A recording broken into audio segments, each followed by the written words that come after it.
अस्सलाम वालेकुम। I hope you all will be fine. आज का जो हमारा टॉपिक है वो है हैमलेट एक्ट वन।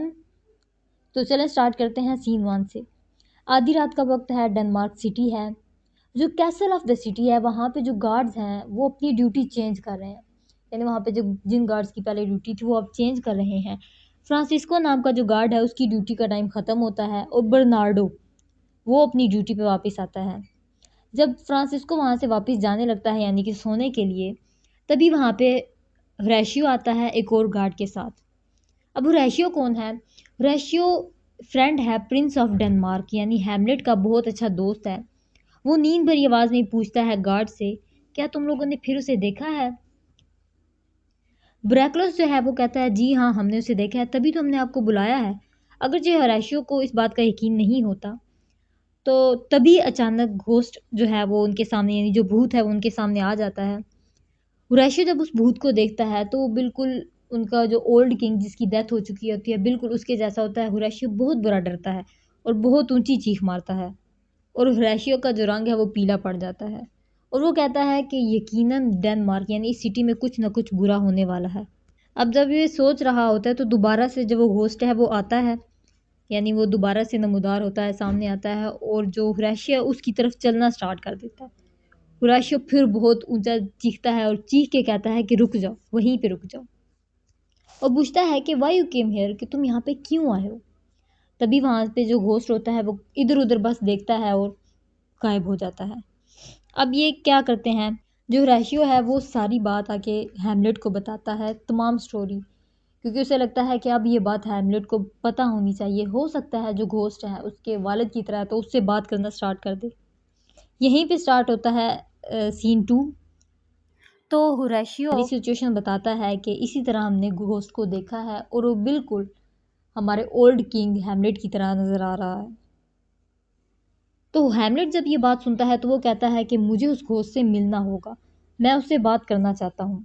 अब दूसरी साइड पे जो क्लाडियस है वो तमाम रियाया के सामने रो रहा है और अपने भाई की डेथ का यानी उसकी मौत का बहुत गम मना रहा है और साथ साथ वो ये भी कह रहा है कि हम इस बात को झुठला नहीं सकते कि मौत बरहक है।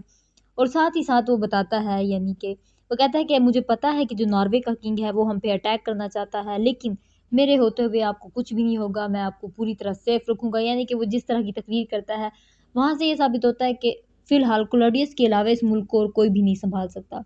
दूसरी तरफ ये कहता है कि जो गर्टरूड यानी जो मेरी भाभी है वो भी इस दुख में नढाल हुई जा रही हैं, लेकिन मैं इनको संभाल लूँगा, मैं इनसे शादी करूँगा और यानी कि डेनमार्क का किंग बनूँगा। दूसरी साइड पे पोलोनियस आ जाता है, ये नाम याद रखिए, ये बहुत इंपॉर्टेंट नाम है पोलोनियस।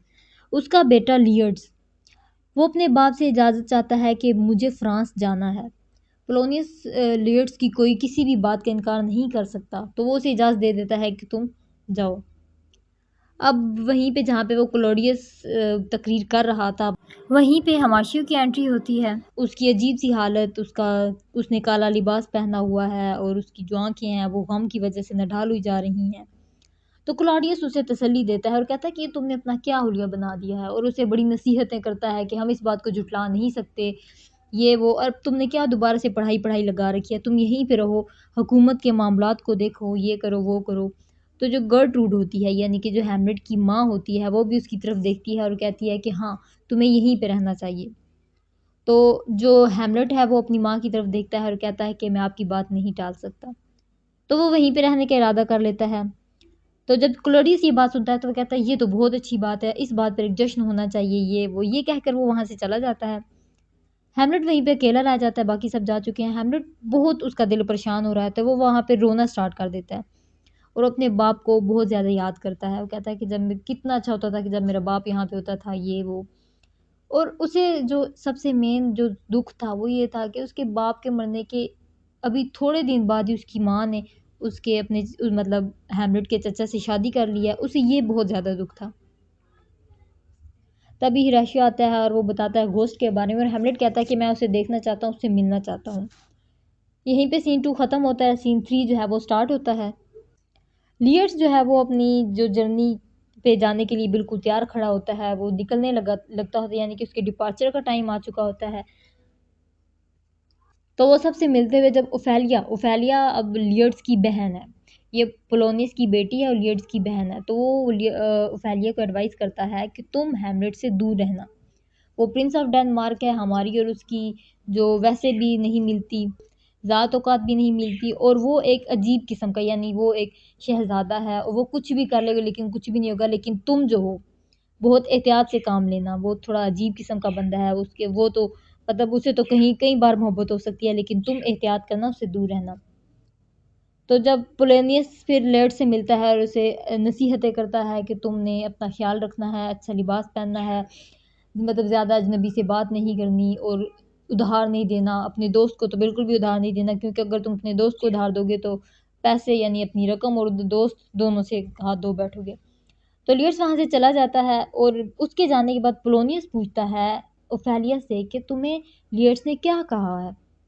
तो ओफेलिया बताती है कि उसने मुझे कुछ भी नहीं कहा, बस ये वो बोला है कि जो हैमलेट किंग है, प्रिंस हैमलेट है, उससे दूर रहना। तो पोलोनियस ने कहा बिल्कुल उसने ठीक कहा है, तुम उस बात पे ज़रा गौर करना कि जो हैमलेट है वो कतन मुख्तलिफ है, मतलब उसकी मतलब इस तरह की शख्सियत नहीं है कि वो तुम्हें वो बस तुम्हें वर्गला रहा है या ये वो, मतलब उसे कहता है कि तुम उससे बेसिकली उससे दूर रहो, वो यही कहता है। यहीं पे सीन 4 स्टार्ट होता है। हैमलेट, हुरैशियो और जो गार्ड्स होते हैं वो घोस्ट के आने का वेट कर रहे होते हैं बहुत ज़्यादा ठंड में, बहुत ज़्यादा सर्दी के मौसम में वो सब वहाँ पे खड़े होते हैं और घोस्ट के आने का इंतज़ार कर रहे होते हैं। तभी वहाँ पे जो भूत होता है, जो घोस्ट होता है, वो आता है। तभी हुरैशियो से पूछता है कि तुम कौन हो, क्या तुम सच में मेरे बाप का भूत हो या कोई शैतान हो जो मुझे भटकाने के लिए आया है।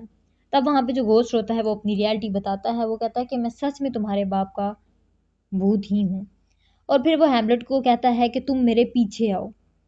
अब यहाँ पे सीन 4 ख़त्म होता है और सीन 5 जो है वो स्टार्ट हो जाता है। जब वो हैमलेट उसके पीछे चलता रहता है, जब वो बहुत ज़्यादा चल चल के थक जाता है तो वो कहता है कि मैं आगे नहीं जाऊँगा, तुम कौन हो मुझे बताओ। तब वो जो घोस्ट होता है वो ये बताता है कि वैसे तो मेरा ये टाइम छोड़ने यानी लीविंग का मेरा टाइम आ चुका है, मेरा जाने का वक्त आ चुका है, लेकिन मैं तुम्हें बताता हूँ कि मेरे साथ क्या हुआ था। तुमने मेरा इंतकाम लेना है, यानी तुमने मेरा रिवेंज लेना है। तो कहता है कैसा रिवेंज। तब वो बताता है अपनी डेथ के बारे में कि उसकी डेथ कैसे हुई थी। वो कहता है कि मेरी जो डेथ हुई थी वो कुदरती नहीं थी, मुझे जहर दिया गया था। एक इंसानी नुमा, मतलब इंसान शक्ल, जिसकी इंसान जैसी शक्ल थी, उस इंसान नुमा सांप ने मुझे जहर दिया है। तो उसे पूछा कि वो कौन है और मैं किससे इंतकाम लूँ। तब वो बताता है कि वो कोई और नहीं, तुम्हारा अपना चचा कुलाडियस है। तो यहीं पे एक्ट 1 जो है वो ख़त्म हो जाता है। एक्ट 2 है इंशाल्लाह हम लोग नेक्स्ट वीडियो में करेंगे। अगली वीडियो तक के लिए अल्लाह हाफिज़।